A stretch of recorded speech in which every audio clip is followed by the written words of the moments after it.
आदाब। आज एक निहायत ही अहम दस्तावेज द क्रॉनिकल्स ऑफ करबला 61 एज का गहराई से जायजा लेने का वक्त आ गया है। अब देखें, किसी भी तारीखी वाक़े को समझने के लिए उसकी बुनियाद को ठीक से जानना बहुत ज़रूरी होता है।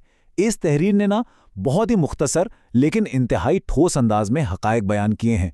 तो बस वक्त ज़ाया किए बिना सीधा मवाद की तरफ बढ़ते हैं। दस्तावेज के बिल्कुल आगाज में ही एक बुनियादी सवाल सामने आता है, ये कब और कहाँ हुआ? जाहिर है, किसी भी तारीखी तहकीक की पहली सीढ़ी यही दो अनासिर होते हैं, वक्त और जगह।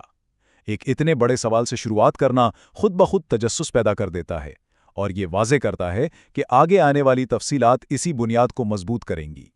पहला हिस्सा, मकाम यानी इराक का शहर।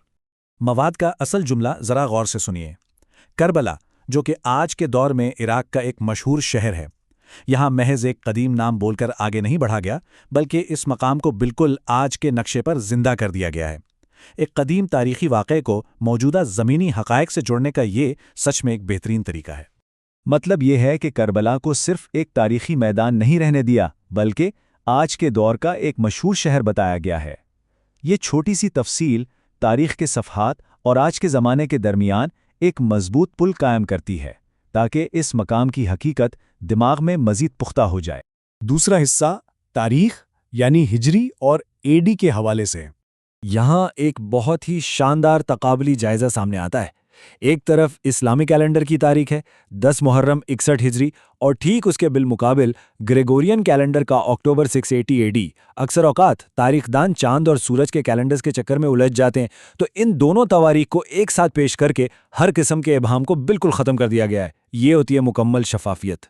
और ये साल 61 हिजरी, ये वो बुनियादी पत्थर है जिस पर इस पूरे मवाद की इमारत खड़ी है।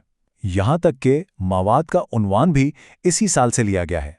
इस एक निशान ने पिछली सदियों से इस मखसूस ज़माने को तारीख में महफूज कर रखा है। और इसका मुतरादिफ साल 680 एडी, ये इस वाक़े को आलमी तारीख के तनाजुर में पूरी तरह फिट कर देता है।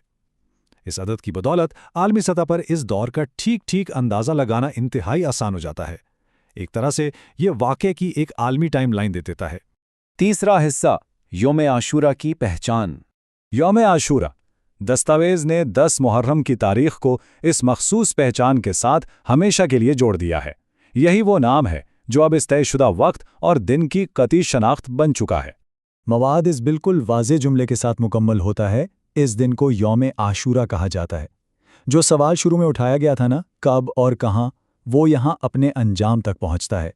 ये इस मवाद की खासियत है कि कितने अहम हक़ाइक़ को इंतहाई आसानी और वजाहत के साथ एक ही जगह समेट लिया गया है।